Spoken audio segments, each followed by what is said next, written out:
Sharif Majdanani, Le nom des rois, aux éditions Stock. C'est un livre qu'on a appelé un roman, qui est un roman très autobiographique.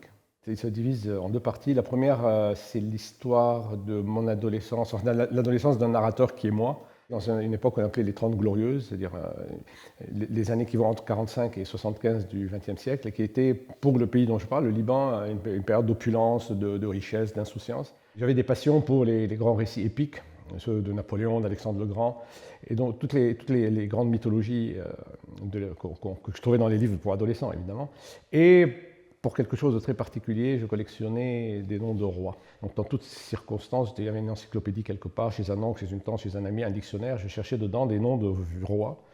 J'avais des cahiers de généalogie royale comme ça que je reconstituais avec des noms absolument très beaux, enfin très beaux, très rutilants. Et par ailleurs, j'avais un autre cahier dans lequel je listais les noms des maréchaux de Napoléon et des épigones d'Alexandre le Grand. Bon, ça, c'était des fantaisies. Mais donc, j'étais vraiment dans un monde totalement différent de celui de ma contemporanéité, si on ose dire.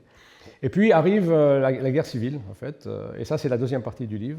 Je raconte que la première année et la perception de cette guerre par un adolescent, l'adolescent que j'étais, parce qu'on s'était réfugié dans la montagne avec mes parents et que j'entendais des histoires, je voyais des petites choses, mais pas la guerre elle-même, mais des spectacles assez pénibles liés à la guerre, et qui m'ont tous réveillé à ce qu'était réellement l'histoire.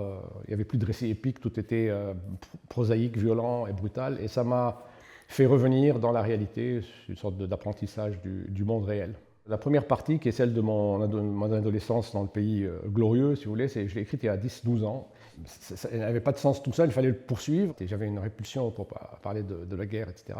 Le temps a passé, et là, il y a 2 ans, je me suis senti davantage prêt. J'ai relu le texte, je me dis, mais c'est très beau, c'est dommage. Et je me sentais l'envie et l'élan de faire la suite. Dans la première partie, j'ai traité l'histoire à partir du point de vue distrait de l'enfance. En fait, j'étais très intéressé par l'histoire, mais l'histoire lointaine. Je m'intéressais aux guerres du Vietnam, au coup d'État au Chili, c'était mon époque, au coup d'État en Afghanistan. Mais tout ce qui se passait sous mes yeux au Liban ne m'intéressait pas, parce que c'était trop prosaïque pour moi, c'était pas assez épique. Ensuite, dans la deuxième partie, il a fallu évidemment un minimum de contextualisation pour que au moins le lecteur comprenne, mais en même temps, j'ai débarqué dans la réalité, et donc dans l'histoire.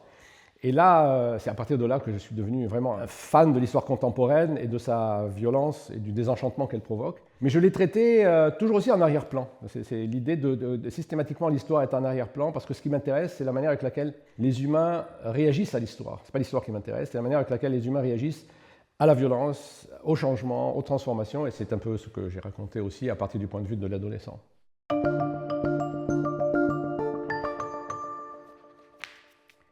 Le lendemain, en arrivant à l'école, j'allais directement vers Walid, qui fouillait dans son cartable pour sortir les comics qu'il avait promis de prêter à Kfouri la veille. Je le pris de côté et, sans ménagement, je lui annonçai que je savais qu'il ne s'appelait pas Walid Abdessalam, mais Walid ibn Wardan. Il haussa les épaules avec un air indifférent. Je lui dis fièrement que je savais tout sur l'histoire de sa famille et de son pays, mais il me dit que ça n'avait aucun intérêt et m'entraîna pour que nous rejoignîmes les autres avant la cloche. À la récréation suivante, je revins à la charge et il admit qu'il était le fils du roi Rajab ibn Walid. Et à partir de ce moment où je lui arrachai cet acquiescement, j'ai eu l'impression que mon camarade était un personnage nouveau, absolument le même que la veille et pourtant totalement autre, brillant comme un diamant à mes côtés.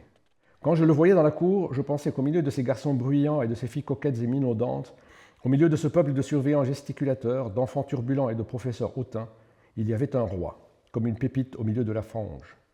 Quand je le regardais écrire, je me disais « c'est un roi qui écrit ». Et quand il me parlait, c'est un roi qui s'adresse à moi. Et je rayonnais moi-même de l'impondérable lumière qui entourait sa personne à mes yeux, qui entourait ce titre de fils de roi que mes rêveries assimilaient à la plus pure poésie et à quoi j'étais soudain, grâce à lui, associé. Lui, en revanche, n'en avait que faire. Malgré mes efforts, il refusait la couronne que je voulais lui faire porter, comme César avait refusé l'Empire à 3 reprises. Son insouciance me faisait penser à celle de ces milliardaires qui peuvent se permettre d'aller se promener les poches vides, mais en même temps, je l'admirais de ne jamais faire valoir cet état civil qui aurait fait pâlir de honte les plus guindés de nos camarades de classe.